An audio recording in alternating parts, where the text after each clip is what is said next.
യഥാർത്ഥമായ ക്രിസ്തീയ ജീവിതം എന്താണ് എന്നതിനെ സംബന്ധിച്ച് നാം വചനത്തിലൂടെ യേശുക്രിസ്തുവിന്റെ ജീവിതത്തിലൂടെ പരിശോധിച്ചു വരികയാണ്.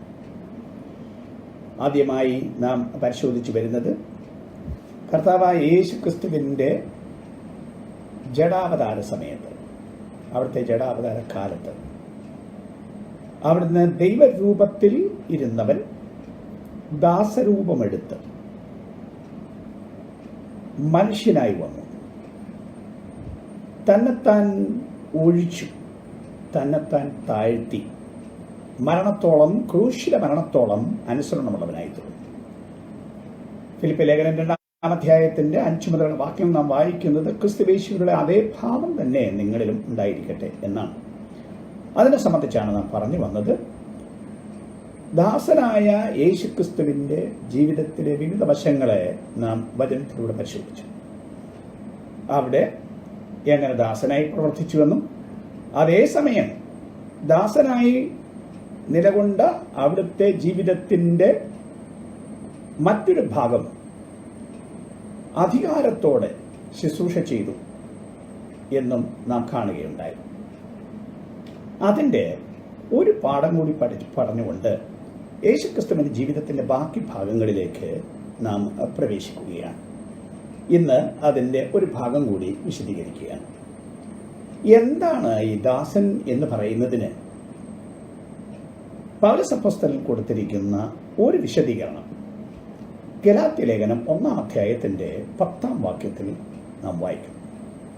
ഇനിയാണ് വായിക്കുന്നത്: ഇപ്പോൾ ഞാൻ മനുഷ്യരെയോ ദൈവത്തെയോ സന്തോഷിപ്പിക്കുന്നത് അല്ല, ഞാൻ മനുഷ്യരെ പ്രസാദിപ്പിക്കാൻ നോക്കുന്നുവോ? ഇന്നും ഞാൻ മനുഷ്യരെ പ്രസാദിപ്പിക്കുന്നു എങ്കിൽ ക്രിസ്തുവിന്റെ ദാസനായിരിക്കില്ല. അപ്പൊ അവിടെ പറഞ്ഞിരിക്കുന്നത് ഈ ദാസൻ മനുഷ്യരുടെ ദാസനല്ല, ക്രിസ്തുവിന്റെ ദാസനാണ്, ദൈവത്തിന്റെ ദാസനാണ്. മനുഷ്യർക്കാണ് ശുശ്രൂഷ ചെയ്യുന്നത്. അതേസമയം ദൈവത്തിന്റെ ദാസനാണ്, ക്രിസ്തുവിന്റെ ദാസനാണ്. മനുഷ്യരുടെ ഇഷ്ടപ്രകാരം അവരെ പ്രസാദിപ്പിച്ച് അവർക്ക് പ്രീതി വരുത്തുന്ന ദാസന്റെ കാര്യമല്ല വേദപുസ്തകം ചൂണ്ടിക്കാട്ടുന്നത്. അതല്ല ക്രിസ്തുയേശു ചെയ്തത് എന്ന് നാം പരിശോധിക്കുകയുണ്ടായി. ശുശ്രൂഷയെ സംബന്ധിച്ചും ശുശ്രൂഷകരെ സംബന്ധിച്ചുമുള്ള നമ്മുടെ ഇടയിലുള്ള ചില ധാരണകളും വചനത്തിന്റെ വെളിച്ചത്തിൽ അതെങ്ങനെ ഇരിക്കുന്നുവെന്നും ഈ പാഠത്തോടുള്ള ബന്ധത്തിൽ നാം പരിശോധിക്കേണ്ടതാണ്. ദൈവത്തിന്റെ വേല ചെയ്യുന്നവരെ ദൈവദാസന്മാർ എന്ന് പറയുന്നു, ശുശ്രൂഷക്കാർ എന്ന് പറയുന്നു. എന്നാൽ ഈ കാര്യത്തെ സംബന്ധിച്ച് വേണ്ട വിധത്തിലുള്ള പഠിപ്പീര് പെന്തിക്കോസ്ത് സഭകളിൽ കാണുന്നില്ല, അപൂർവം ചില കൂട്ടങ്ങളിൽ ഒഴികെ. ശുശ്രൂഷ മനുഷ്യന്റെ ആത്മിക ആവശ്യത്തിന് വേണ്ടിയുള്ള ശുശ്രൂഷ, മനുഷ്യർക്ക് വേണ്ടിയുള്ള ദൈവിക ശുശ്രൂഷ വേദപുസ്തകത്തിലെ ഒരു പ്രധാനപ്പെട്ട കാര്യമാണ്. പഴയ നിയമത്തിലായാലും പുതിയ നിയമത്തിലായാലും വളരെ വ്യക്തമായി ശുശ്രൂഷയെ ദൈവം നിർവചിച്ചിട്ടുണ്ട്.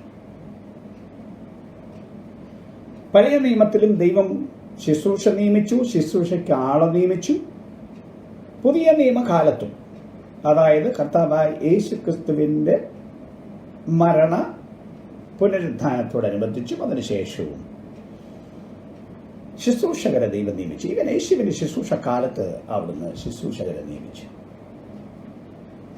പഴയ നിയമത്തിൽ ശുശ്രൂഷ നിയമിച്ചപ്പോൾ അതെല്ലാം നല്ല പോലെ വിശദീകരിച്ച്, ഇറ്റ് വാസ് വെൽ ഡിഫൈൻഡ്, നല്ല പോലെ നിർവചിക്കപ്പെട്ടിരുന്നു. ആ ടോട്ടൽ സിസ്റ്റം, മൊത്തം സംവിധാനങ്ങളെയും ദൈവം നല്ലവണ്ണം നിർവചിച്ചിരുന്നു.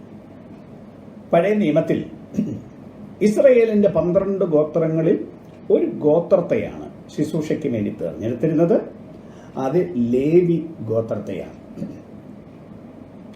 ആ ഒരു ഗോത്രം ദൈവം അവരെ തെരഞ്ഞെടുത്ത് അവരെ വിശുദ്ധീകരിച്ചു. അവർ ദൈവത്തിന് വിശുദ്ധരായിരിക്കണമായിരുന്നു, പവിത്രരായിരിക്കണമായിരുന്നു. അവർ ദൈവ ശുശ്രൂഷയിൽ മാത്രം വ്യാപൃതരായിരിക്കണമായിരുന്നു. മറ്റ് കാര്യങ്ങൾക്ക് അവർ പോകുവാനോ ജീവിതത്തിന്റെ സാധാരണ കാര്യങ്ങൾ ഇടപഴകുവാനോ പാടില്ലായിരുന്നു. മറ്റ് ജോലി ദൈവം അവർക്ക് അനുവദിച്ചിരുന്നില്ല. അങ്ങനെ അവർ ദൈവത്തിനായി നിന്ന് ദൈവത്തിന് വേണ്ടിയുള്ള ശുശ്രൂഷ എന്ന് പറഞ്ഞാൽ ജനത്തിന് വേണ്ടിയുള്ള ദൈവിക ശുശ്രൂഷ അവർ ചെയ്യേണ്ടിയിരുന്നു. ആ ജനത്തിന് ഈ ശുശ്രൂഷ ചെയ്യുന്നവർ എങ്ങനെ ജീവിക്കണമെന്നും എന്ത് ചെയ്യണമെന്നും എങ്ങനെ അവരുടെ സന്ധാരണം നടക്കണമെന്നും എല്ലാം ദൈവം വ്യക്തമായി നിയമിച്ചു. ദൈവത്തിനടുക്കൽ വരാനും ശുശ്രൂഷ ചെയ്യാനും യാഗമർപ്പിക്കുവാനും ദൈവം വേർതിരിച്ചത് അവരുടെ കൂട്ടത്തിലെ അഹരോനെയും അഹരോന്റെ പുത്രന്മാരെയുമാണ്. അവരെ പുരോഹിതന്മാർ എന്ന് വിളിച്ചിരുന്നു. ലേവി കുലത്തിലെ ബാക്കിയുള്ളവർ ശുശ്രൂഷയ്ക്ക് സഹായികളാണ്. ഇതര സഹായങ്ങൾ ഈ ശുശ്രൂഷയ്ക്ക് ചെയ്തു കൊടുക്കേണ്ടവരാണ് ലേവി കുലത്തിലെ മറ്റുള്ളവർ. അവർക്ക് പൗരോഹിത്യം കൊടുത്തിരുന്നില്ല. പൗരോഹിത്യം എന്ന് പറഞ്ഞാൽ ദൈവത്തിന്റെ ആലയത്തിൽ വന്ന് ദൈവത്തിന് യാഗം അർപ്പിക്കുക, നിലവിളക്ക് കൊളുത്തുക, അങ്ങനെയുള്ള ശുശ്രൂഷകൾ അത് പുരോഹിതന്മാരെ ഏൽപ്പിച്ചിരുന്നതാണ്. എന്നാൽ ഈ രണ്ടു കൂട്ടരും ദൈവത്തിന് വിശുദ്ധരും ദൈവ ശുശ്രൂഷക്കാരുമാണ്. ശുശ്രൂഷകളിൽ വ്യത്യാസമുണ്ട് എന്ന് മാത്രം. അങ്ങനെയുള്ള അവർ ജനത്തിനിടയിൽ നിന്ന് പ്രത്യേകമായി വിളിച്ചു വേർതിരിക്കപ്പെട്ടവരാണെന്ന് ഞാൻ പറഞ്ഞു. അവരെ എങ്ങനെ വേർതിരിക്കണമെന്ന് പുറപ്പാട് പുസ്തകം 28, 29 അധ്യായങ്ങളിൽ വിശദമായി പ്രസ്താവിക്കും. അവരുടെ ജീവിതം എങ്ങനെയായിരിക്കണം എന്ന് ലേവ്യ പുസ്തകം 21 അധ്യായം വിശദമായി പറയുന്നു. അനവധി അധ്യായങ്ങൾ അവരുടെ ജീവിതം, അവരുടെ ശുശ്രൂഷ, അവരുടെ പ്രവൃത്തി എന്നിവയെ സംബന്ധിച്ച് രേഖപ്പെടുത്തിയിരിക്കുന്നവയാണ്. അപ്പൊ ഈ കൂട്ടരെ അവരുടെ ജീവിത സന്ധാരണം എങ്ങനെയായിരിക്കണമെന്നും ദൈവം നിയമിച്ചു. ദൈവത്തിന്റെ പ്രമാണത്തിൽ പറയുന്നവ ഇങ്ങനെയാണ്. ഇവരുടെ സന്ധാരണത്തിന് വേണ്ടി ദൈവം വെച്ച ക്രമവും അതിന്റെ വിശദീകരണവും ലേവ്യ പുസ്തകം 27 അധ്യായം അതിന് 30 മുതൽ 32 വരെയുള്ള വാക്യങ്ങൾ വായിച്ചാൽ, നിലത്തിലെ വിത്തിലും വൃക്ഷത്തിന്റെ ഫലത്തിലും ദേശത്തിലെ ദശാംശമൊക്കെയും യഹോവയ്ക്കുള്ളതാകും. നോക്കൂ, ദശാംശമൊക്കെയും യഹോവയ്ക്കുള്ളതാകും. അത് യഹോവയ്ക്ക് വിശുദ്ധം എന്ന് പറഞ്ഞാൽ അത് ദൈവത്തിന് വേണ്ടി വേർതിരിക്കണം, അത് എടുക്കാൻ പാടില്ല. ആരെങ്കിലും തന്റെ ദശാംശത്തിൽ ഏതാനും വീണ്ടെടുക്കുന്നുവെങ്കിൽ അതിനോട് 5-1 കൂടെ ചേർത്ത് കൊടുക്കണം. അതായത് ദശാംശം എടുക്കാൻ പാടില്ല. ഏതെങ്കിലും അത്യാവശ്യ കാര്യത്തിന് എടുത്തു പോയാൽ 20% പലിശ കൂടി കൂട്ടി കൊടുക്കണം. മാടാകട്ടെ, ആടാകട്ടെ, കോലും കീഴെ കടന്നു പോകുന്ന എല്ലാത്തിലും 10-1 യഹോവയ്ക്ക് വിശുദ്ധമായിരിക്കണം. അത് നല്ലതോ തീയതോ എന്ന് ശോധന ചെയ്യരുത്, വെച്ചുമാറുകയും അരുത്. വെച്ചുമാറുന്നുവെങ്കിൽ അതും വെച്ചുമാറിയതും വിശുദ്ധമായിരിക്കണം, അവയെ വീണ്ടെടുത്തുകൂടാ. അപ്പോൾ ഈ കന്നുകാലികളിലും മൃഗസമ്പത്തിലുമുള്ള എല്ലാം 10-1 ദൈവത്തിന് വിശുദ്ധമായിരിക്കണം. ദേശത്തിലെ എല്ലാ കൃഷിഫലത്തിലും മനുഷ്യന്റെ അധ്വാനത്തിലുള്ള എല്ലാത്തിലും 10-1 ദൈവത്തിനാണ്, അത് ദൈവത്തിൻ്റെതാണ് എന്നാണ് ദൈവം പറഞ്ഞത്. അതോടൊപ്പം പുറപ്പാട് പുസ്തകം 13 അധ്യായം 12 മുതൽ 13 വരെയുള്ള വാക്യങ്ങൾ, 22 അധ്യായത്തിന്റെ 29 വാക്യം, സംഖ്യാപുസ്തകം 3 അധ്യായത്തിന്റെ 13 വാക്യം, 8 അധ്യായത്തിന്റെ 17 വാക്യം, ഇവ എടുത്ത് പരിശോധിക്കുന്നത് നല്ലതാണ്. നമ്മൾ സമയത്തിന്റെ പരിമിതിയാൽ എല്ലാം ഞാൻ വായിക്കുന്നില്ല. അവിടെ പറയുന്നത് ആദ്യജാതൻ യഹോവയ്ക്ക് വിശുദ്ധനാണ്. മനുഷ്യനിൽ ആദ്യജാതൻ ദൈവത്തിന് വിശുദ്ധനാണ്. കന്നുകാലികളിലും മൃഗസമ്പത്തിലും സകലത്തിലും എല്ലാത്തിലും ഒന്നാമത്തെ ആദ്യജാതൻ ദൈവത്തിന് വിശുദ്ധമാണ്. അത് ദൈവത്തിനുള്ളതാണ്, ദൈവത്തിന് മാറ്റിവെക്കണം, അത് മനുഷ്യനുള്ളതല്ല. പുറപ്പാട് 23 അധ്യായത്തിന്റെ 19 വാക്യത്തിൽ എല്ലാത്തിലും ആദ്യ ഫലം, എല്ലാ കൃഷിയിലും ആദ്യ ഫലം ദൈവത്തിന് വിശുദ്ധമാണ്.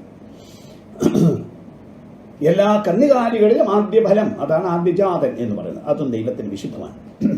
അപ്പൊ ഇതെല്ലാം ദൈവത്തിന്റെ വകയാണ് എന്നാണ് ദൈവം പറഞ്ഞത്, അത് മനുഷ്യരുടേതല്ല.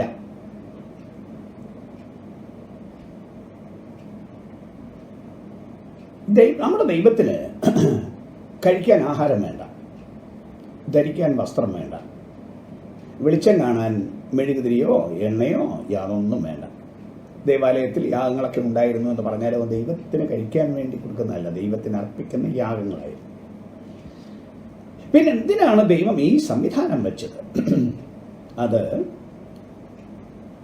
ഈ ഇസ്രായേൽ ജനത്തിന് മൊത്തമുള്ള ആത്മാവിൻ്റെ കാര്യം നോക്കാൻ, അവരുടെ പാപപരിഹാരത്തിന് വേണ്ടിയുള്ള കാര്യങ്ങൾ നോക്കാൻ, അവരുടെ ദൈവവുമായിട്ടുള്ള ബന്ധം സജീവമായി കൊണ്ടുപോകാനും അവരെ ആത്മീയരായി നിലനിർത്താനും ആളുകളെ ദൈവം പ്രത്യേകം നിയമിച്ചൊരു കുലത്തെ മൊത്തം എടുത്ത് അവരെ അതിനായി നിയമിച്ചപ്പോൾ അവർക്ക് ആ ശുശ്രൂഷ ചെയ്യാനുള്ള അവരുടെ സന്ധാരണത്തിനാണ് ദൈവം ഈ ക്രമം നിയമിച്ചത്.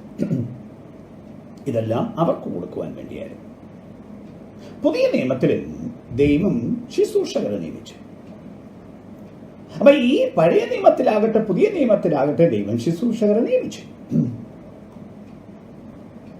ലേവി കുലത്തിന് ഈ അടുത്ത ദശാംശം മൊത്തം ദൈവം കൊടുത്തിരിക്കുന്നു എന്നാണ് സംഖ്യാപുസ്തകം 18-ാം അധ്യായം അതിൻ്റെ 20-ാം വാക്യം പറയുന്നത്. സംഖ്യാപുസ്തകം 18-ാം അധ്യായത്തിൻ്റെ 20-ാമത്തെ വാക്യം. യഹോവ പിന്നെയും അഹരോനോട്, നിനക്ക് അവരുടെ ഭൂമിയിൽ ഒരവകാശം ഉണ്ടാകരുത്, അവരുടെ നിനക്ക് ഓഹരിയും അരുത്. ഇസ്രായേൽ മക്കളുടെ ഇടയിൽ ഞാൻ തന്നെ നിന്റെ ഓഹരിയും അവകാശമാകുന്നു എന്ന് അരുളിച്ചു. 21-ാം വാക്യം. ലേവ്യർക്കോ ഞാൻ സമാഗമന കൂടാരം സംബന്ധിച്ച് അവർ ചെയ്യുന്ന വേലയ്ക്ക് ഇസ്രായേലിലുള്ള ദശാംശം എല്ലാം അവകാശമായി കൊടുത്തിരിക്കുന്നു. അപ്പൊ പുരോഹിതനെ അഹരോനോടും ഈ ലേവി കുലത്തോടും മൊത്തം ദൈവത്തിന് പറയാനുള്ളത് ദൈവമാണ് അവരുടെ ഓഹരി. അവർക്ക് മറ്റവകാശം ഈ ഇസ്രായേൽ ജനത്തിനിടയിൽ പാടില്ല. എന്നാൽ ലേവ്യർക്ക് അവർ ചെയ്യുന്ന വേലയ്ക്ക് ദശാംശം മൊത്തം ദൈവം കൊടുത്തിരിക്കുന്നു എന്ന് പറഞ്ഞിരിക്കും. പുരോഹിതന്മാരെ സംബന്ധിച്ചിടത്തോളം അവർ അഹരോന്റെ മക്കളാണ്, അഹരോനും അഹരോന്റെ മക്കളുമാണ്. അവർക്ക് ദേവാലയത്തിൽ അവർ ചെയ്യുന്ന ശുശ്രൂഷയ്ക്ക് സംഖ്യാപുസ്തകം 18-ാം അധ്യായത്തിന്റെ 8 മുതൽ 19 വരെയുള്ള വാക്യങ്ങൾ, അതിന്റെ 21 മുതൽ 24 വരെയുള്ള വാക്യങ്ങൾ ചെയ്യുന്ന ശുശ്രൂഷയ്ക്ക് അവിടുത്തെ യാഗങ്ങളുടെ ഓഹരി, അതായത് യാഗം ഒരല്പം മാത്രമേ യാഗപീഠത്തിന് മേൽ അർപ്പിക്കുകയുള്ളൂ, ബാക്കിയുള്ളത് മൊത്തം ശുശ്രൂഷ ചെയ്യുന്ന പുരോഹിതന്മാർക്കാണ്. ആദ്യ ഫലം അവിടെ കൊണ്ടുവരുന്നതാണ്, അത് പുരോഹിതന്മാർക്കുള്ളതാണ്. പ്രത്യേക വഴിപാടുകൾ ദേവാലയത്തിൽ കൊണ്ടുവരുന്നതാണ്, അത് പുരോഹിതന്മാർക്കുള്ളതാണ്. അപ്പൊ അങ്ങനെ അഹരോനും പുരോഹിതന്മാർക്കും ശുശ്രൂഷ ചെയ്യുന്നതിൽ അവിടെ കിട്ടുന്ന എല്ലാം അവർക്ക് കൊടുത്തിരുന്നതാണ്. അതായിരുന്നു അവരുടെ സന്ധാരണത്തിന്റെ വഴി. സംഖ്യാപുസ്തകം 18-ാം അധ്യായത്തിന്റെ 25 മുതൽ 28 വരെയുള്ള വാക്യങ്ങൾ വായിച്ചാൽ ലേവ്യർ വാങ്ങിക്കുന്ന ദശാംശത്തിന്റെ 10-1 ദശാംശം അഹരോന് കൊടുക്കണം, അതായത് പുരോഹിതന്മാർക്ക് കൊടുക്കണം. അപ്പൊ ദശാംശത്തിന്റെ ദശാംശം. അപ്പൊ സകലത്തിലും ദശാംശം ദൈവത്തിൻ്റെത്. ദശാംശം എന്ന് പറഞ്ഞാൽ സഭയിൽ കൊടുക്കുന്ന എന്തെങ്കിലും ഒരു കാര്യമല്ല, 10-1. അത് ദൈവത്തിൻ്റെതാണ്, മനുഷ്യരുടേതല്ല. അത് ദൈവത്തിന്റെ വേലക്കാർക്ക് കൊടുക്കാൻ വേണ്ടി ദൈവം നിയമിച്ചതാണ്. പുതിയ നിയമത്തിൽ വന്നാൽ ദൈവത്തിന്റെ വേലക്കാർക്കും സുവിശേഷ വേലയ്ക്കും വേണ്ടി, സുവിശേഷീകരണത്തിനും വേണ്ടി ദൈവം നിയമിച്ച സംവിധാനമാണ് ഇത്. ഇവിടെ നമുക്കറിയാവുന്ന ഒരു കാര്യം, ലേവി കുലത്തിന് ദൈവം ഇസ്രായേൽ മക്കൾക്ക് ഓഹരി വീതിച്ചു കൊടുത്തപ്പോൾ ഓഹരി അവരുടെ ഇടയിൽ കൊടുത്തില്ല. ഇത് പൊതുവെ എല്ലാവർക്കും അറിയാം. അപ്പൊ ദൈവ ശുശ്രൂഷക്കാർക്ക് മറ്റുള്ളവരെ പോലെ ഓഹരി കൊടുത്തില്ല എന്ന വിവരം ആളുകൾക്ക് അറിയാമെങ്കിലും ബാക്കി കാര്യങ്ങൾ അധികം ജനം കേട്ടിട്ടില്ല, പരിശോധിച്ചിട്ടില്ല. സംഖ്യാപുസ്തകം 35-ാം അധ്യായം വായിച്ചാൽ ലേവ്യർക്ക് ഇസ്രായേലിൽ അവകാശം വേണം. അവർക്ക് പട്ടണം വേണം, അവർക്ക് നിലം വേണം, അവർക്ക് വീടുകൾ വേണം, ഇതെല്ലാം ഇസ്രായേൽ മക്കൾക്ക് എന്തുണ്ടോ അതെല്ലാം ലേവ്യർക്കും വേണം, പുരോഹിതന്മാർക്കും വേണം. അത് ഈ ഇസ്രായേലിലെ 11 ഗോത്രങ്ങൾ അവർക്ക് കൊടുക്കണം. ഒന്നുകൂടെ ശ്രദ്ധിച്ചോണം. ലേവ്യർക്ക്, അഹരോന് ഉൾപ്പെടെയുള്ളവർക്ക് ഭൂമിയിൽ ഒരവകാശ ഭൂമി ദൈവം മറ്റുള്ളവർക്ക് കൊടുത്തതുപോലെ കൊടുത്തില്ല. അതായത് കനാൻ നാട് പിടിച്ചെടുത്ത് ഇത് ഓരോ കുലത്തിന് ദൈവം ഓഹരി വീതിച്ചു കൊടുക്കുകയായിരുന്നു. ദൈവം പറഞ്ഞ കൃത്യസ്ഥലമാണ് അവർക്ക് കൊടുക്കേണ്ടത്. അപ്പൊ അങ്ങനെ വീതിച്ചു കൊടുത്തപ്പോ ലേവി കുലത്തിന് അതിനകത്ത് ഭൂമി അവകാശമായി കൊടുത്തില്ല. ദൈവമാണ് അവരുടെ ഓഹരി എന്ന് പറഞ്ഞ് അവർക്ക് കൊടുക്കാതിരുന്നു. അതുകൊണ്ട് ദൈവശുശ്രൂഷക്കാർക്ക് അങ്ങനെ ഭൂമിയിൽ ഓഹരി പാടില്ല എന്ന് ആളുകൾ ധരിച്ചു വെച്ചിരിക്കുന്നെങ്കിൽ സംഖ്യാപുസ്തകം 35-ാം അധ്യായം ഞാൻ എടുത്തു പറയുന്നു, യോശുവയുടെ പുസ്തകം 21-ാം അധ്യായം ഇവ പരിശോധിച്ചാൽ ദൈവം ഈ 11 പേരോട് പറയുന്നത്, നിങ്ങൾക്ക് ലഭിച്ചതിൽ നിന്ന് നിശ്ചയിക്കപ്പെട്ട അളവിൽ ലേവ്യർക്ക് പട്ടണം കൊടുക്കണം, വീടുകൾ കൊടുക്കണം, സ്ഥലം കൊടുക്കണം, ഇവയെല്ലാം അവർക്കും ഉണ്ടായിരിക്കണം എന്നാണ് ദൈവം നിയമിച്ചത്. ആ ജനത്തിനുള്ളത് ശുശ്രൂഷകർക്കും വേണം. അങ്ങനെ അവർ കൊടുത്തു എന്നാണ് യോശുവയുടെ പുസ്തകം 21-ാം അധ്യായം വിശദീകരിക്കുന്നത്. വാസ്തവത്തിൽ ദൈവത്തിന് ഇത് 13 വീതിച്ച്, അതായത് ഇസ്രായേലിൽ 12 ഗോത്രത്തിൽ യോസഫിന് 2 ഗോത്രം കിട്ടി. അങ്ങനെ ഇരട്ടി ഓഹരി യോസഫിന് കൊടുത്ത വഴി 13 പേരുണ്ട് വാസ്തവത്തിൽ സംഖ്യ. അപ്പൊ 12 വീതിച്ച് മറ്റുള്ളവർക്കെല്ലാം കൊടുത്തു. ലേവിക്ക് കൊടുക്കാഞ്ഞപ്പോ ദൈവത്തിനത് 13 വീതിച്ച് എല്ലാവർക്കും കൊടുക്കാമായിരുന്നു. പക്ഷെ ദൈവം അത് ചെയ്തില്ല. എന്താണ് ദൈവം അങ്ങനെ 13 വീതിച്ച് എല്ലാവർക്കും കൊടുത്ത് ലേവിക്കും ഒരു ഓഹരി കൊടുക്കാതിരുന്നത്? എന്താണ്? വളരെ പ്രധാനപ്പെട്ട ഒരു സത്യം അവരെ ഗ്രഹിപ്പിക്കണമെന്ന് ദൈവം ഉദ്ദേശിച്ചതുകൊണ്ടാണ്. എന്താണ് ദൈവത്തിന് ജനത്തോട് പറയാനുള്ള ഈ സത്യം? ലേവി ഈ ഒരു കുലം മൊത്തം ദൈവത്തിന് വിശുദ്ധവും ദൈവത്തിന്റെ വേല ചെയ്യുന്നവരുമാണ്. മറ്റ് തൊഴിലുകളിൽ ഉൾപ്പെടാതെ ഈ ഒരു ശുശ്രൂഷ തന്നെ ചെയ്ത് എപ്പോഴും വിശുദ്ധരായി നിന്ന് ദൈവം മുമ്പാകെ സേവ ചെയ്യേണ്ട ഈ കൂട്ടർ ശുശ്രൂഷ പാവനമാണെന്നും ശുശ്രൂഷ വളരെ സൂക്ഷ്മതയോടെ ചെയ്യേണ്ടതാരാണെന്നും അവരറിയണം എന്ന് മാത്രമല്ല ജനവും അറിയണം. എന്നാൽ ജനം അറിയണം, ഈ ലേവിയോട് ചെയ്യുന്ന ആത്മീക ശുശ്രൂഷ ഫ്രീ അല്ല. അതിന്റെ ഫീസുണ്ട്. അതിനാണ് ദൈവം അവരെ കൊണ്ട് അവരുടെ വരുമാനത്തിൽ 10-1 ദൈവത്തിന്റെ എന്ന് പറഞ്ഞ് ദൈവം എടുത്ത് അവർക്ക് കൊടുത്തു. ആദ്യ ഫലം എടുത്ത് അവർക്ക് കൊടുത്തു. ആദ്യ ജാതൻ കന്നുകാലികളെല്ലാം അവർക്ക് കൊടുത്തു. എല്ലാ വഴിപാടുകളും യാഗങ്ങളും അവർക്ക് കൊടുത്തു. കാരണം ആത്മീക ശുശ്രൂഷ ഔദാര്യമല്ല, ഫ്രീ അല്ല, അതിന് ഫീസുണ്ട്, അത് വിലയേറിയതാണ് എന്ന് ജനം അറിയണം എന്ന് ദൈവം നിശ്ചയിച്ചു.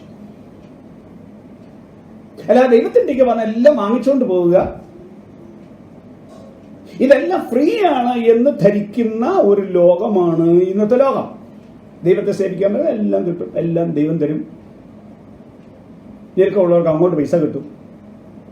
എന്നാൽ ഇങ്ങനെയുള്ളൊരു ധാരണയാണ് ലോകത്തിൽ നിലവിലിരിക്കുന്നത്. അതല്ല ദൈവം അവരെ പഠിപ്പിച്ചത്. ഇവരെ തൊഴിലില്ലാത്തവരല്ല, ഇതാണ് അവരുടെ തൊഴിൽ. ആത്മീയ ശുശ്രൂഷയാണ്, ജനത്തിന് സേവ ചെയ്യുന്നതാണ്, ശുശ്രൂഷ ചെയ്യുന്നതാണ് അവരുടെ തൊഴിൽ. അവർ തൊഴിലില്ലാത്തവരല്ല. 2, ഈ ശുശ്രൂഷകന്മാർ ഒരു കാര്യം അറിയണമെന്ന് ദൈവം നിർബന്ധമായി ആഗ്രഹിച്ചു. അത് ലേവിക്കും അവരുടെ മറ്റുള്ളവരുടെ കൂട്ടത്തിൽ ഒരു ഓഹരി കൊടുത്ത് ദേവി ഇതെല്ലാം ഫ്രീ ആയിട്ട് ചെയ്തിരുന്നെങ്കിൽ ലേവിക്കൊരു നിഗളം ഉണ്ടാവും. നിങ്ങളെ ആരുടെയൊന്നും വാങ്ങിച്ചല്ല ഞങ്ങൾ ജീവിക്കുന്നത്, അതുകൊണ്ട് മര്യാദയ്ക്ക് വന്നോണം പൊയ്ക്കോണം. അങ്ങനെ ഭൂമിയിൽ പല ചിന്താഗതികളും ഇതേ തരത്തിലുള്ള രീതികളും ഇന്നും നിലവിലുണ്ട്. അപ്പൊ ശുശ്രൂഷ ചെയ്യുന്നവരുടെ നിഗളം, അഹങ്കാരം, അവരുടെ അധികാരം എന്നിവയ്ക്ക് കയറിടാൻ ദൈവം തീരുമാനിച്ചു. ഈ ജനത്തെ കൊണ്ട് അവർക്ക് കൊടുപ്പിച്ചു. അപ്പൊ ഒരു വിധേയത്വവും ഒരു പരസ്പര ബന്ധവും ഇതിനകത്തുണ്ടായിരിക്കും. അപ്പൊ അങ്ങനെയാണ് ദൈവം ഈ കാര്യം ക്രമീകരിച്ചത്. രണ്ടിടത്തും ബാലൻസ്ഡ് ആയിട്ടുള്ള ഒരു ചിന്ത. ആത്മീയ ശുശ്രൂഷ വിലയുള്ളതാണ് എന്ന് ജനമറിയണം. ആത്മീയ ശുശ്രൂഷ ചെയ്യുന്നവൻ ജനത്തിൽ നിന്ന് വാങ്ങിച്ച് ജീവിക്കുന്നു എന്നുള്ളത് കൊണ്ട് അവരോടൊരു കടപ്പാടും ഒരു സ്നേഹവും ബന്ധവും അവർക്കുണ്ട് എന്ന് ശുശ്രൂഷകരും അറിയണം എന്ന് ദൈവം ആഗ്രഹിച്ചു. ഇന്നത്തെ ലോകത്തിൽ ഇതിൽ നിന്ന് വ്യത്യസ്തമായ ചില ചിന്താഗതികളും ഒരു ഭാഗത്ത് നിലവിലുണ്ട് എന്നുള്ളത് ഞാൻ ഓർക്കണം. കുറെ ആളുകൾ പൗലോസിന്റെ അനുകാരികളാണ് എന്ന് പറയുന്നുണ്ട്. അതായത് പൗലോസ് ശുശ്രൂഷയിൽ ഒന്നും വാങ്ങിക്കാതെ സ്വന്തം കൈകൊണ്ട് വേല ചെയ്ത് സുവിശേഷ വേല ചെയ്തു. അതുകൊണ്ട് സുവിശേഷ വേലയിൽ എന്തെങ്കിലും ആളുകളുടെ കയ്യിൽ നിന്ന് വാങ്ങുന്നത് പോരായ്മയാണ്. അങ്ങനെ മനുഷ്യരുടെ നിന്ന് വാങ്ങിച്ച് ജീവിച്ചുകൂടാ. സ്വന്തം കൈകൊണ്ട് വേല ചെയ്ത് സുവിശേഷ വേല ചെയ്യണം എന്ന പൗലോസിന്റെ ആ വാദമാണ്, പൗലോസിനെ കുറിച്ച് ആളുകൾ ധരിക്കുന്ന ആ വാദമാണ് പലരും നിരത്താറുള്ളത്. പൗലോസ് അങ്ങനെ സ്വന്തം കൈകൊണ്ട് വേല ചെയ്ത് ജീവിച്ചു എന്നുള്ളത് ഒരു ഭാഗം ശരിയാണെങ്കിലും ശുശ്രൂഷയ്ക്ക് മുടക്കം വരാതിരിക്കാൻ വേണ്ടിയാണ് പൗലോസ് അത് ചെയ്തതെന്ന് താൻ പറയുന്നു. താനല്ലാതെ ഫുൾ ടൈം അങ്ങനെ ജോലിക്കാരനായിരുന്നില്ല. ജോലി ചെയ്തതിന്റെ കൂട്ടത്തിൽ സുവിശേഷ വേലയും ചെയ്തതല്ല. സുവിശേഷ വേല ചെയ്ത കൂട്ടത്തിൽ പുതിയ സ്ഥലത്ത് പോയി പ്രവർത്തിക്കുന്നു. അവിടെ ഉപജീവനത്തിന് വേണ്ടി, തനിക്ക് ആഹാരം ഉണ്ടാക്കാൻ വേണ്ടി കുറച്ച് തൊഴിൽ ചെയ്തു എന്നുള്ളത് സത്യമാണ്. അല്ലാതെ യേശുവിന്റെ ഇതര അപ്പോസ്തലന്മാരെല്ലാവരെയും നിങ്ങൾ പരിശോധിച്ചാൽ അവരും വലയും പടകും എല്ലാം വിട്ട് യേശുവിനെ പിൻപറ്റിയവരാണ്. തന്നെയല്ല, പൗലോസ് ആരുടെയും പക്കൽ നിന്നും വാങ്ങിച്ചില്ല എന്ന മനുഷ്യരുടെ ധാരണ ശരിയല്ല. ഫിലിപ്പ് ലേഖനം 4-ാം അധ്യായം പരിശോധിച്ചാൽ ആ ധാരണ തെറ്റാണ് എന്ന് കാണാം. 4-ാം അധ്യായത്തിന്റെ 14 മുതൽ 18 വരെയുള്ള വാക്യങ്ങളിൽ പൗലോസ് അപ്പോസ്തലൻ പറയുന്ന ഈ പ്രയോഗങ്ങൾ ശ്രദ്ധിക്കും. എങ്കിലും എന്റെ കഷ്ടതയിൽ നിങ്ങൾ കൂട്ടായ്മ കാണിച്ചത് നന്നായി. ഫിലിപ്പിനെ കുറിച്ച് പറയുകയാണ്. ഫിലിപ്പിനെ, സുവിശേഷ ഘോഷണത്തിന്റെ ആരംഭത്തിൽ ഞാൻ മക്കദോന്യയിൽ നിന്ന് പുറപ്പെട്ടാറെ നിങ്ങൾ മാത്രമല്ലാതെ ഒരു സഭയും വരവ് ചെലവ് കാര്യത്തിൽ എന്നോട് കൂട്ടായ്മ കാണിച്ചില്ല എന്ന് നിങ്ങളും അറിയുന്നു. തെസലോനിക്കയിലും എന്റെ ബുദ്ധിമുട്ട് തീർപ്പാൻ നിങ്ങൾ 1-2 വട്ടം അയച്ചു തന്നുവല്ലോ. ഞാൻ ദാനം ആഗ്രഹിക്കുന്നു എന്നല്ല, നിങ്ങളുടെ കണക്കിലേക്ക് ഏറുന്ന ഫലമത്രേ ആഗ്രഹിക്കുന്നത്. അപ്പൊ പൗലോസ് അപ്പോസ്തലൻ ആരുടെയും പക്കൽ നിന്നും സ്വീകരിച്ചില്ല എന്നല്ല, എന്നാൽ ആർക്കും ഭാരമായി തരുത്. തനിക്ക് ദൈവവേല പണമില്ലാത്തത് കൊണ്ട് നടക്കുന്നില്ല എന്ന് വരാതിരിക്കാൻ പുതിയ പുതിയ സ്ഥലങ്ങളിൽ പോകുമ്പോൾ അങ്ങനെ താൻ കൈകൊണ്ട് വേല ചെയ്ത് ഉപജീവനം കഴിച്ചു എന്ന് മാത്രമേ ഉള്ളൂ. നമ്മുടെ കർത്താവായ യേശുക്രിസ്തു സകലത്തിന്റെയും ഉടമസ്ഥനായിരുന്നിട്ടും ഭൂമിയിൽ അവിടുന്ന് ശുശ്രൂഷ ചെയ്ത കാലത്ത് മറ്റുള്ളവർ സാമ്പത്തികമായി സഹായിച്ചാണ് യേശുക്രിസ്തു ശുശ്രൂഷ ചെയ്തത് എന്ന് തിരിച്ചറിയണം. അവിടത്തേക്ക് സാമ്പത്തികമായി ശുശ്രൂഷ ചെയ്യാൻ ആളുകൾ കൂടെ ഉണ്ടായിരുന്നു. ആളുകൾ യേശുവിനെ ഭക്ഷണത്തിന് വിളിച്ചു. യേശു അവരുടെ ആതിഥ്യം സ്വീകരിച്ചു. ഭൂമിയിലെ അവിടുത്തെ ആവശ്യങ്ങളൊക്കെയും നിവർത്തിച്ചു കൊടുത്തത് മറ്റ് മനുഷ്യരിലൂടെയാണ്. ഇതല്ലാതെ തന്റെ ആഹാരത്തിന് വേണ്ടി, തന്റെ ആവശ്യത്തിന് വേണ്ടി അത്ഭുതം ചെയ്ത് അവിടുന്ന് പണമുണ്ടാക്കിയില്ല. അങ്ങനെ ഒരു മാജിക്കും യേശു കാണിച്ചില്ല.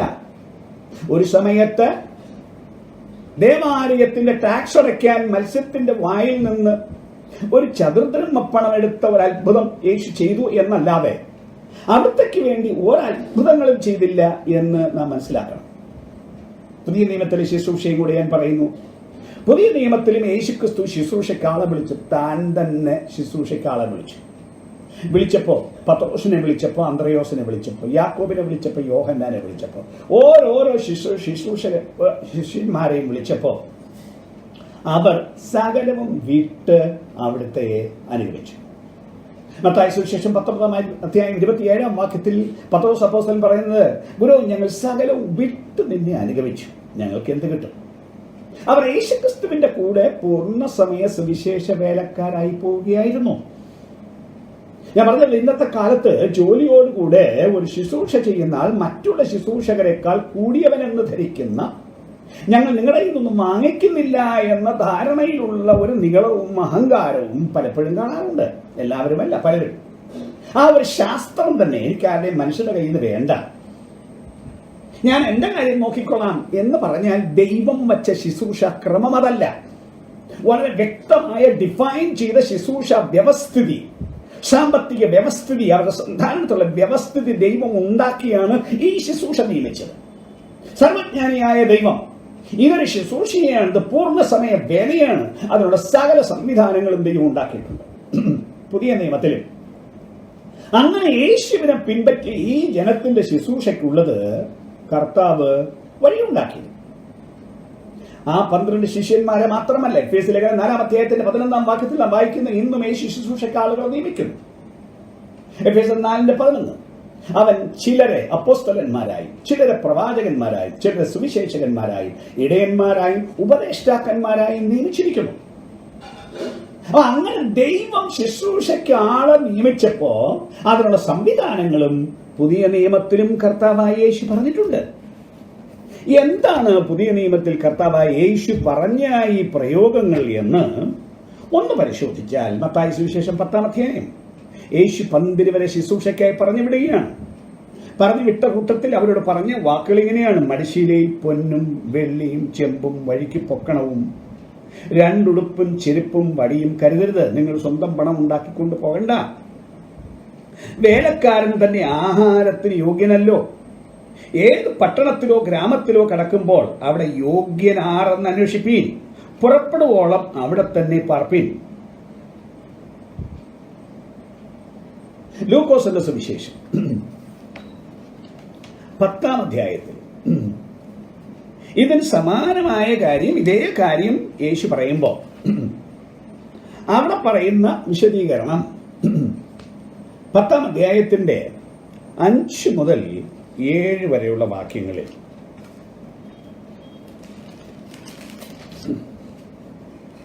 ഏത് വീട്ടിലെങ്കിലും ചെന്നാൽ ഈ വീട്ടിന് സമാധാനമെന്ന് ആദ്യം പറവിൻ. അവിടെ ഒരു സമാധാന പുത്രൻ ഉണ്ടെങ്കിൽ നിങ്ങളുടെ സമാധാനം അവന്മേൽ വസിക്കും. ഇല്ലെന്ന് വരികിലോ നിങ്ങളിലേക്ക് മടങ്ങിപ്പോരും. അവർ തരുന്നത് തിന്നും കുടിച്ചും കൊണ്ട് ആ വീട്ടിൽ തന്നെ പാർപ്പിൻ. വേലക്കാരൻ തന്റെ കൂലിക്ക് യോഗ്യനല്ലോ. വീട്ടിൽ നിന്ന് വീട്ടിലേക്ക് മാറിപ്പോകരുത്. നോക്ക്, വേലക്കാരൻ തന്റെ കൂലിക്ക് യോഗ്യനല്ലോ. കൊരിന്ത്യർക്ക് എഴുതിയ 1-ാം ലേഖനം, സ്വന്തം കൈകൊണ്ട് വേല ചെയ്ത് അധ്വാനിച്ചു എന്ന് പറയുന്ന പൗലോസ് അപ്പോസ്തലൻ തന്റെ ലേഖനത്തിൽ ശുശ്രൂഷ എങ്ങനെ നടത്തണം എന്നതിനെ സംബന്ധിച്ചുള്ള ക്രമം, അതിന് വ്യവസ്ഥിതി രേഖപ്പെടുത്തിയിരിക്കുന്നതാണ് 1 കൊരിന്ത്യർ 9-ാം അധ്യായത്തിൽ. അതിന്റെ 7 മുതലുള്ള വാക്യങ്ങളിൽ ഇങ്ങനെയാണ് വായിക്കുന്നത്: സ്വന്തം ചെലവിന്മേൽ യുദ്ധസേവ ചെയ്യുന്നവനാർ, മുന്തിരിത്തോട്ടം ഉണ്ടാക്കിയതിന്റെ ഫലം തിന്നാതിരിക്കുന്നവനാർ, ആട്ടിൻകൂട്ടത്തെ മേയിച്ച് കൂട്ടത്തിന്റെ പാൽ കൊണ്ട് ഉപജീവിക്കാതിരിക്കുന്നവനാർ. ഞാനിത് മനുഷ്യരുടെ മര്യാദ പ്രകാരമോ പറയുന്നത്, ന്യായപ്രമാണോ ഇങ്ങനെ പറയുന്നില്ലയോ? മെതിക്കുന്ന കാളയ്ക്ക് മുഖക്കൊട്ട കെട്ടരുതെന്ന് മോശയുടെ ന്യായപ്രമാണത്തിൽ എഴുതിയിരിക്കുന്നുവല്ലോ. ദൈവം കാളയ്ക്ക് വേണ്ടിയോ ചിന്തിക്കുന്നത് അല്ല, കേവലം നമുക്ക് വേണ്ടി പറയുന്നു. അതേ, ഉഴുന്നവൻ ആശയോടെ ഉഴുകയും മെതിക്കുന്നവൻ പദം കിട്ടുമെന്നുള്ള ആശയോടെ മെതിക്കുകയും വേണ്ടതാകിയാൽ നമുക്ക് വേണ്ടി എഴുതിയിരിക്കുന്ന അത്രേ. ഞങ്ങൾ ആത്മീകമായത് നിങ്ങൾക്ക് വിതച്ചിട്ട് നിങ്ങളുടെ ഐഹികമായത് കൊയ്താൽ വലിയ കാര്യമോ? മറ്റുള്ളവർക്ക് നിങ്ങളുടെ മേൽ ഈ അധികാരം ഉണ്ടെങ്കിൽ ഞങ്ങൾക്ക് എത്രയധികം. എങ്കിലും ഞങ്ങൾ ഈ അധികാരം പ്രയോഗിച്ചിട്ടില്ല. ക്രിസ്തുവിന്റെ സുവിശേഷത്തിന് യാതൊരു വിഘ്നവും വരുത്താതിരിക്കാൻ സകലവും പൊറുക്കുന്നു. ദേവാലയ കർമ്മങ്ങൾ നടത്തുന്നവർ ദേവാലയം കൊണ്ട് ഉപജീവിക്കുന്നുവെന്നും യാഗപീഠത്തിങ്കിൽ ശുശ്രൂഷ ചെയ്യുന്നവർ യാഗപീഠത്തിലെ വഴിപാടുകളിൽ ഓഹരിക്കാറാകുന്നുവെന്നും നിങ്ങൾ അറിയുന്നില്ലയോ? അത് ന്യായപ്രമാണത്തിന്റെ കാര്യം. അതുപോലെ കർത്താവും സുവിശേഷം അറിയിക്കുന്നവർ സുവിശേഷത്താൽ ഉപജീവിക്കണമെന്ന് കൽപ്പിച്ചിരിക്കുന്നു. അപ്പൊ സ്വന്തം ചെലവിന്മേൽ പട്ടാളക്കാരൻ സ്വന്തം വീട്ടിൽ നിന്ന് പൈസ കൊണ്ടുപോയി പട്ടാളക്കാരനായിരിക്കുന്നില്ല. കൃഷി ചെയ്യുന്നവൻ ആ കൃഷിയിൽ നിന്നുള്ള വരുമാനം കൊണ്ടാണ് ജീവിക്കുന്നത്. കന്നുകാലി മേയ്ക്കുന്നവൻ അതിൽ നിന്നുള്ള വരുമാനം കൊണ്ടാണ് ഉപജീവിക്കുന്നത്. അല്ലാതെ സ്വന്തം കാര്യം കൊണ്ടല്ല. സുവിശേഷ വേല, ദൈവത്തിന്റെ വേല വേലയാണ്, സൈഡ് ബിസിനസ് അല്ല. അത് പൂർണ്ണമായ വേലയാണ്. ആ വേല ചെയ്യുന്നവൻ അതുകൊണ്ട് ഉപജീവിക്കണമെന്നാണ് ദൈവം തന്റെ വചനത്തിൽ കൽപ്പിച്ചിരിക്കുന്നത്. ഗലാത്യ ലേഖനം 6-ാം അധ്യായം അതിന്റെ 6-ാമത്തെ വാക്യത്തിൽ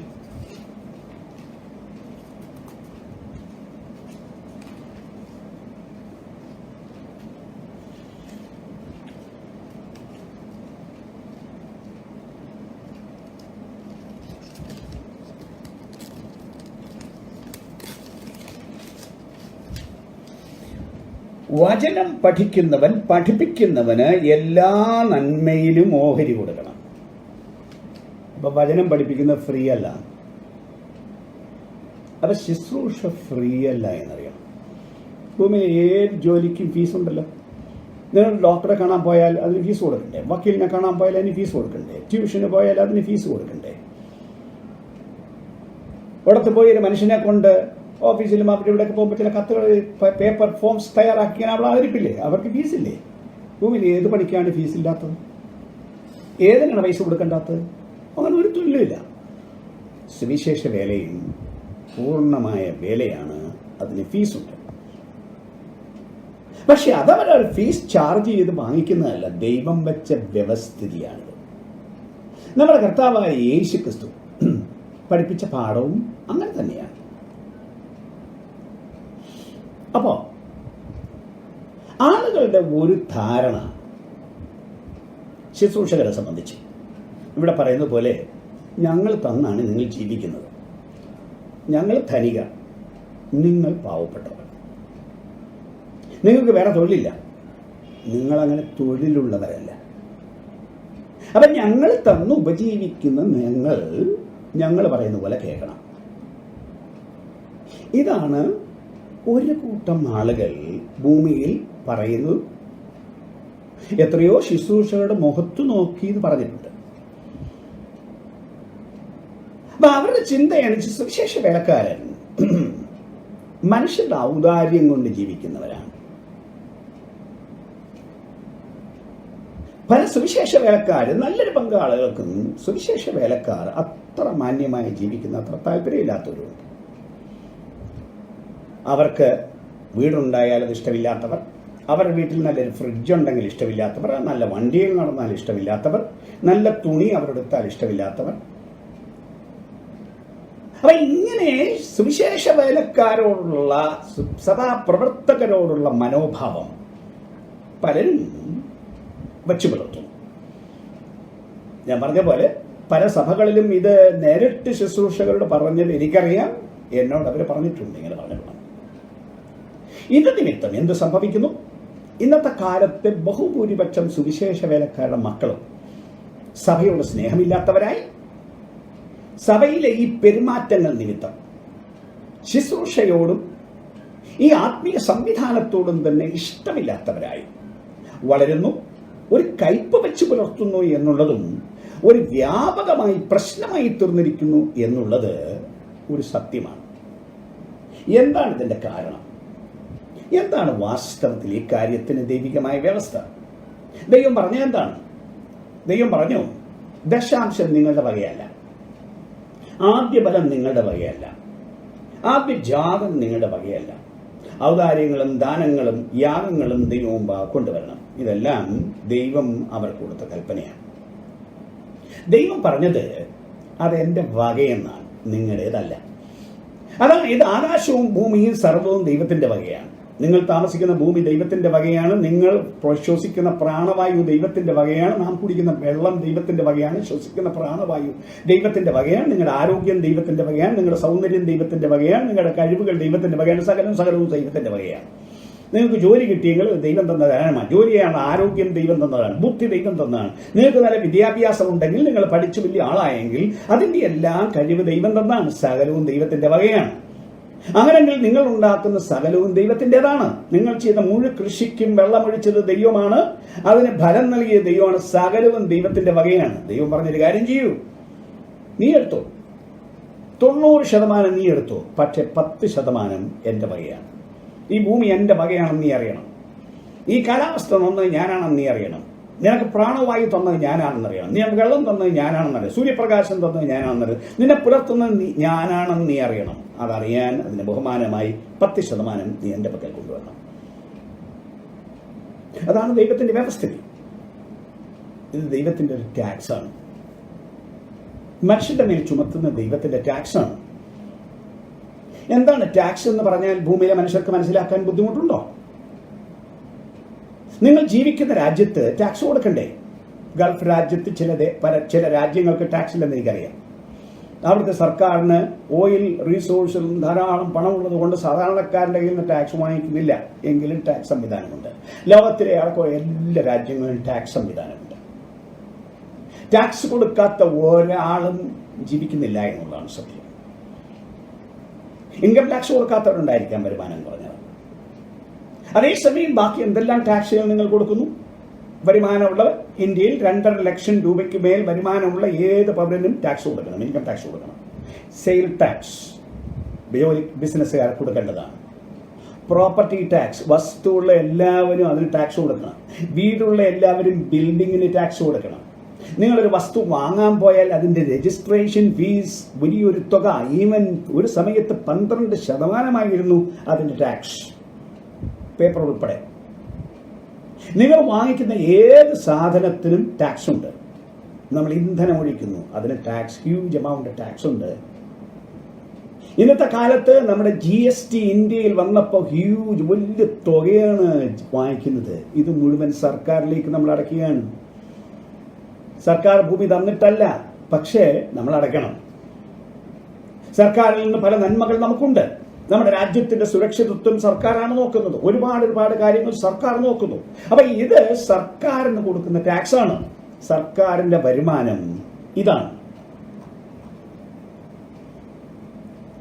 അപ്പൊ ഇതേ കാര്യമാണ് ദൈവം പറയുന്നത്. ദൈവം ഇതിനൊക്കെ കൂടിയ കാര്യം പറയുന്നത്. സർക്കാർ ഭൂമി ഉണ്ടാക്കിയില്ല, നമ്മുടെ ദൈവം ഭൂമി ഉണ്ടാക്കി. സർക്കാർ ഓക്സിജൻ ഉണ്ടാക്കുന്നില്ല, നമ്മുടെ ദൈവം ഓക്സിജൻ ഉണ്ടാക്കുന്നു. സർക്കാർ സൂര്യപ്രകാശം ഉണ്ടാക്കുന്നില്ല, പക്ഷെ നമ്മുടെ ദൈവം സൂര്യപ്രകാശം, സകലം ഉണ്ടാക്കുന്ന ദൈവത്തിൻ്റെതാണ്. അപ്പൊ അങ്ങനെ വരുമ്പോൾ സർക്കാരിന്റെ വരുമാനത്തിൽ നിന്നാണ്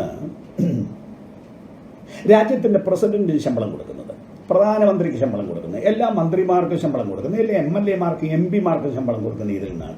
എവിടുന്ന്? നമ്മൾ അടയ്ക്കുന്ന ടാക്സിൽ നിന്ന്. അതായത് രാജ്യത്തെ പൗരന്മാരാണ് ഇവർക്കെല്ലാം ശമ്പളം കൊടുക്കുന്നത്. പോലീസ് ഓഫീസേഴ്സിന് ശമ്പളം കൊടുക്കുന്നത് രാജ്യത്തെ പൗരനാണ്.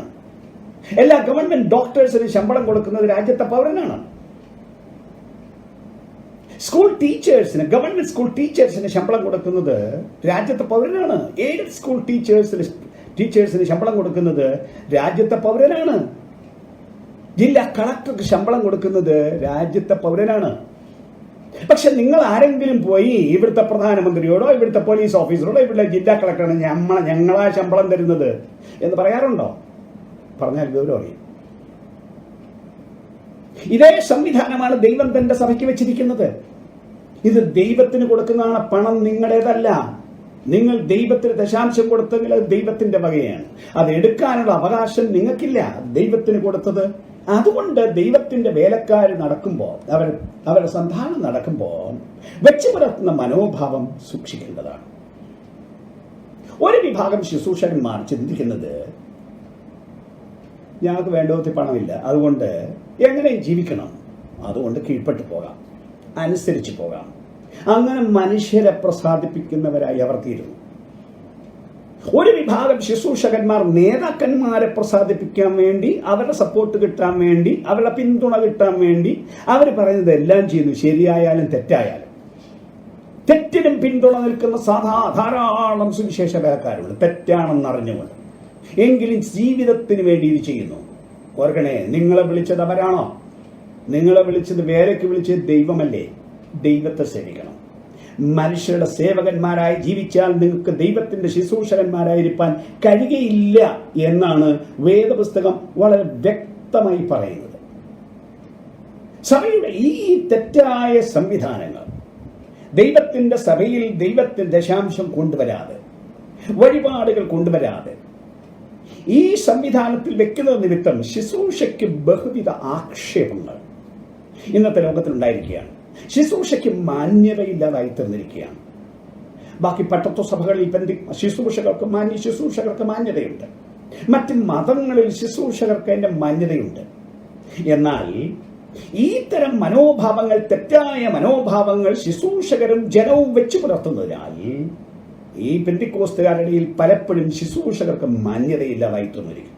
ശുശ്രൂഷകന്മാർ മാന്യമായി ശുശ്രൂഷ ചെയ്യണം, ദൈവത്തിൻ്റെ ശുശ്രൂഷക്കാരായി ശുശ്രൂഷ ചെയ്യണം. നാം അതിൻ്റെ നിലയും വിലയും വിട്ടുകളയുവാൻ പാടില്ല. മനുഷ്യരെ നോക്കി, അവരെ നോക്കി ശുശ്രൂഷ ചെയ്യരുത്, ദൈവത്തെ നോക്കി ശുശ്രൂഷ ചെയ്യണം. യേശു പറഞ്ഞു, ഞാൻ മനുഷ്യൻ അപ്പം കൊണ്ട് മാത്രമല്ല ദൈവത്തിൻ്റെ വായിൽ കൂടി വരുന്ന വചനം കൊണ്ടും ജീവിക്കും. മനുഷ്യൻ കൈവിട്ടാൽ നോക്കാൻ ദൈവമുണ്ട് എന്ന് വിശ്വസിക്കാൻ ശുശ്രൂഷക്കാരൻ തയ്യാറാകണം. അതേസമയം അവരുടെ ശുശ്രൂഷകൾ നിവർത്തിക്കേണ്ടതാണ്. കേരളത്തിലുള്ള അനേകർ ദൈവത്തിൻ്റെ വേലയ്ക്ക് സഹായം ചെയ്യാതെ, ദശാംശം കൊടുക്കാതെ, സുവിശേഷ വേലക്കാരൻ അവൻ്റെ മക്കളെ വളർത്തുവാൻ, കോളേജിൽ വിടാൻ, ഏതെങ്കിലും ഒരു നല്ല കോഴ്സിന് പഠിപ്പിക്കാൻ സഭയിൽ നിന്ന് ശമ്പളം വരുമാനം കിട്ടാത്തവരാണ് വലിയൊരു പങ്ക്. അതിനവർ മറ്റുള്ളവരെ ആശ്രയിക്കേണ്ടി വരുന്നു. അതിനുവേണ്ടി മറ്റു പല രാജ്യങ്ങളിൽ പോകേണ്ടി വരുന്നു. അത് തന്നെ ഒരു ആക്ഷേപമായി തീർന്നിരിക്കുന്നു. ശുശ്രൂഷയ്ക്ക് ക്ഷണിച്ച് മറ്റു രാജ്യങ്ങളിൽ പോകുന്ന കാര്യമല്ല ഞാൻ പറയുന്നത്. അവരുടെ സാമ്പത്തിക ആവശ്യങ്ങൾക്ക് വേണ്ടി മറ്റ് രാജ്യങ്ങളിൽ പോകേണ്ടി വരുന്നത് ഈ രാജ്യത്തുള്ള ദൈവത്തിൻ്റെ ജനം ശുശ്രൂഷയ്ക്ക് സഹായം ചെയ്യാത്തത് കൊണ്ടാണ്. ദൈവത്തിൻ്റെ സംവിധാനം മനസ്സിലാക്കണം. ലേവ്യർക്ക് മറ്റുള്ളവരെ പോലെ വസ്തു വേണമെന്നും വീട് വേണമെന്നും അതിന് സംവിധാനം വേണമെന്നും ദൈവം ഇസ്രായേലിന് നിയമം കൊടുത്തിരുന്നെങ്കിൽ ഇന്നത്തെ ശുശ്രൂഷകർക്കും അത് തന്നെയാണ് ദൈവത്തിൻ്റെ സംവിധാനം. മത്തായി സുവിശേഷം 23-ാം അധ്യായത്തിന്റെ 23-ാം വാക്യത്തിൽ പലരും ധരിക്കും പുതിയ നിയമത്തിൽ ദശാംശമില്ല എന്ന് ധരിക്കുന്നവർ യേശു പറഞ്ഞ ആ വാക്യം ശ്രദ്ധിക്കേണ്ടതാണ്. മത്തായി സുവിശേഷം 23-ാം അധ്യായത്തിന്റെ 23-ാമത്തെ വാക്യം. കപടഭക്തിക്കാരായ ശാസ്ത്രിമാരും പരീക്ഷന്മാരുമായുള്ളവരെ നിങ്ങൾക്ക് കഷ്ടം. നിങ്ങൾ തുളസി, ചതകുപ്പ, ജീരകം ഇവയിൽ പകാരം കൊടുക്കുകയും ന്യായം, കരുണ, വിശ്വസ്തത ഇങ്ങനെ ന്യായപ്രമാണത്തിൽ ഘനമേറിയവ ത്യജിച്ചു കളയുകയും ചെയ്യുന്നു.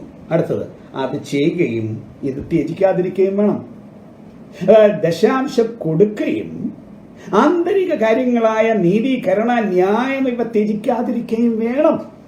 ഇത് രണ്ടും ചെയ്യണം എന്നാണ് കർത്താവായ യേശു പഠിപ്പിച്ചത്. അപ്പോൾ പുതിയ നിയമത്തിൽ ചില ആളുകളുടെ ധാരണ, ഹേ പാസ്റ്ററെ, ദശാംശമൊക്കെ പഴയ നിയമങ്ങളൊക്കെ തീർന്നുപോയി, ഇപ്പൊ പുതിയ നിയമത്തിൽ ഓഹരി കൊടുക്കണമെന്നാണ് നിയമം. മുമ്പ് ഗലാത്യലേഖനം 6-ാം അധ്യായത്തിന്റെ 6-ാം വാക്യത്തിൽ വായിച്ചപ്പോൾ, സഹോദരങ്ങളെ, ദൈവത്തിന്റെ വചനത്തിന്റെ സത്യം ശരിക്കും തിരിച്ചറിയാം. അന്നും ശുശ്രൂഷയുണ്ട്. അന്ന് പുരോഹിതന്മാരും ലേവ്യരുമായിരുന്നെങ്കിൽ ആത്മീയ ശുശ്രൂഷയ്ക്ക് അപ്പോസ്തലന്മാരും പ്രവാചകന്മാരും സുവിശേഷകന്മാരും ഇടയന്മാരും ഉപദേഷ്ടാക്കന്മാരെയും നിയമിച്ചിരിക്കും. ലോക സുവിശേഷീകരണം നടക്കണമെന്ന് ദൈവം ഈ സംവിധാനം കൊണ്ടുവച്ചിരിക്കുകയാണ്. ഓഹരി കൊടുക്കണമെന്നാണ് നിങ്ങൾ പറയുന്നതെങ്കിൽ ശരി, കൊടുക്കണം. അങ്ങനെങ്കിൽ ഇന്നത്തെ വീട്ടിൽ ഏത് കുടുംബത്തിലും പരമാവധി 4-5 പേരേ ഉള്ളല്ലോ. ഓഹരി കൊടുക്കാനാണെങ്കിൽ അങ്ങനെയാണെങ്കിൽ 20% കൊടുക്കണമല്ലോ. 10 അതാരെങ്കിലും കൊടുക്കുമോ? ഇല്ലല്ലോ. അപ്പൊ ഇതൊക്കെ വെറും ന്യായങ്ങൾ പറഞ്ഞ് ശുശ്രൂഷയ്ക്ക് മാന്യത എന്തെന്ന് തിരിച്ചറിയാത്ത ഇന്നത്തെ സംവിധാനം, ലോകം ഇത് തിരിച്ചറിഞ്ഞ് ദൈവത്തിന്റെ മുമ്പാകെ തങ്ങളെ തന്നെ ഏൽപ്പിക്കേണ്ടതാണ്. ദൈവത്തിന്റെ ദാസനായിരിക്കണം. ഞാൻ എടുത്തു പറയുന്നു, ഗലാത്യലേഖനം 1-ാം അധ്യായം 10-ാം വാക്യം, ശുശ്രൂഷകൻ എന്ന് പറയുന്നത് മനുഷ്യരുടെ ദാസനല്ല, ദൈവത്തിന്റെ ദാസനാണ്. മറുഭാഗത്ത് ഒരു കൂട്ടം ശുശ്രൂഷകന്മാർ യജമാനന്മാരായി വാഴും, വലിയ ആധിപത്യമുള്ളവരായി വാഴും, ആരെയും വകവെക്കാത്തവരായി വാഴും. ശുശ്രൂഷകർ എന്ന് വെച്ചാൽ കൂടിയ ആളാണെന്നും എല്ലാവർക്കും മീതയുള്ള ആളാണെന്നും ധരിക്കണം. ചില പാസ്റ്റർമാർ അങ്ങനെയുള്ള പാസ്റ്റർമാരാണ്. അവർ വലിയ സൂപ്പർ ആളുകളാണ്. ബാക്കി ആർക്കും അവരുടെ അടുത്ത് സമീപിക്കുവാൻ കഴിയാതെ വണ്ണം വലിപ്പമുള്ളവരാണ് പലരും. അത് നമ്മൾ നേരത്തെ പറഞ്ഞു കഴിഞ്ഞു. ഒരു സ്ഥാനമുണ്ടെങ്കിൽ അതേതോ വലിയ വലിയ കാര്യമാണെന്നാണ് ധരിച്ചിരിക്കുന്നത്. ഒരു സെൻട്രൽ പാസ്റ്ററെന്നോ ഒരു പ്രസ്പെക്ടറെന്നോ ഒക്കെ പറഞ്ഞാൽ വലിയ കാര്യമാണ്. ഒരു പ്രസിഡന്റ് എന്നോ സൂപ്രണ്ട് എന്ന് പറഞ്ഞാൽ ആർക്കും അടുക്കാൻ മേലാത്ത വലിയ കാര്യമാണെന്നാണ് ധരിച്ചു വെച്ചിരിക്കുന്നത്. ദൈവസഭയ്ക്ക് നേതൃത്വമുണ്ടെന്നുള്ളത് പരമാർത്ഥമാണ്. പക്ഷേ നേതൃത്വമുണ്ടെന്ന പരമാർത്ഥമായിരിക്കുമ്പോൾ തന്നെ ആ നേതൃത്വം ദൈവത്തിന്റെ ശുശ്രൂഷകരെന്ന നിലയിൽ യേശു ശുശ്രൂഷിച്ചതുപോലെ ശുശ്രൂഷിക്കുവാനുള്ളതാണ്. വലിയ ഉയർച്ച കാണിക്കാനുള്ളതല്ല.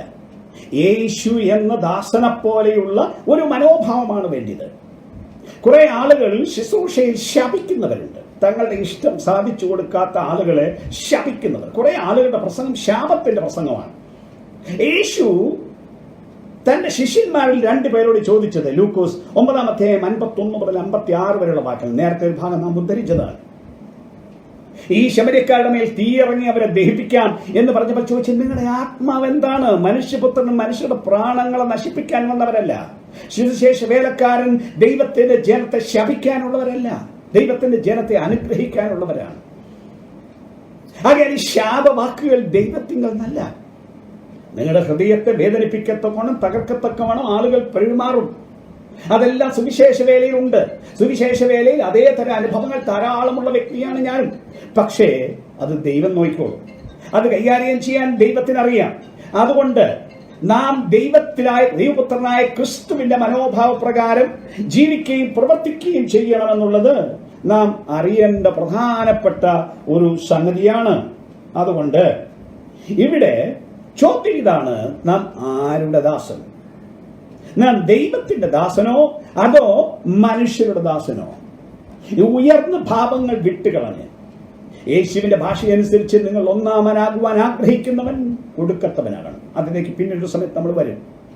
അതുകൊണ്ട് ഇന്ന് നമ്മുടെ ജീവിതത്തെ പരിശോധിച്ച് വിലയിരുത്തണം. വാസ്തവത്തിൽ നാം യേശുവിന്റെ മനോഭാവമുള്ളവരാണോ? യജമാനന്മാർക്ക് ദാസനായി യേശുവിന്റെ കൂടെ പോകാൻ പറ്റില്ല. മനുഷ്യരുടെ ദാസന്മാരായി മനുഷ്യരുടെ ഇഷ്ടം ചെയ്തു കൊടുക്കുന്നവർക്കും ദൈവത്തിന്റെ ദാസനായിരിക്കാൻ കഴിയുകയില്ല. അതുകൊണ്ട് ദാസത്വം എന്താണെന്നുള്ളത് യേശുക്രിസ്തുവിന്റെ ജീവിതത്തിലൂടെ മനസ്സിലാക്കണം. മനുഷ്യർക്ക് സേവ ചെയ്യുന്നു, അവരുടെ സഹായത്തിന് വേണ്ടി ശുശ്രൂഷ ചെയ്യുന്നു. അതേസമയം പാപത്തോട് കൂട്ടുനിൽക്കാതെ, അശുദ്ധിയോട് കൂട്ടുനിൽക്കാതെ, ഉപദേശപരമായി ഒരു തെറ്റിലും കൂട്ടുനിൽക്കാതെ ദൈവത്തിന്റെ ദാസനായി ശുദ്ധീകരണ പ്രവൃത്തിയും നടത്തി ജീവിക്കുന്നതാണ് ദൈവത്തിന്റെ അസൽ ദാസൻ. അങ്ങനെ ശുശ്രൂഷിക്കുന്നവരാണ് ദൈവദാസന്മാർ. അതിന് ശുശ്രൂഷയ്ക്ക് മാന്യതയുണ്ടെന്ന് ജനമറിയണം. ആ മാന്യത പ്രകാരം ശുശ്രൂഷകരെ പരിഗണിക്കണമെന്നും ജനമറിയണം. ശുശ്രൂഷ ഫ്രീ അല്ല, ഒരു ശുശ്രൂഷയും ഫ്രീ അല്ല. അതിന് ഫീസ് ചോദിച്ചു വാങ്ങിക്കേണ്ട ദൈവം വെച്ച വ്യവസ്ഥിതിയുണ്ട്. അത് ജനം പാലിക്കേണ്ടതാണ്. ശുശ്രൂഷകന്മാരെ ബഹുമാനിക്കുവിൻ, ശുശ്രൂഷകന്മാരെ ആദരിക്കുവിൻ, ശുശ്രൂഷകന്മാർ ജനത്തെ ബഹുമാനിക്കുവിൻ, ജനത്തെ ആദരിക്കുവിൻ. അന്യോന്യം സ്നേഹത്തിലും സൗഹാർദ്ദതയിലും ആത്മാർത്ഥതയിലും കൃപയിലും യേശു വെച്ച വ്യവസ്ഥിതി പാലിച്ച് നമുക്ക് മുന്നോട്ട് പോകാം. അങ്ങനെ യേശുവിന്റെ ശിഷ്യന്മാരാകാം, യേശുവിന്റെ പിന്തുടർച്ചക്കാരായി യേശുവിനെ പിൻപറ്റാം. കൃപ നിങ്ങളോട് എല്ലാവരോടും കൂടെ ഇരിക്കുമാറാകും.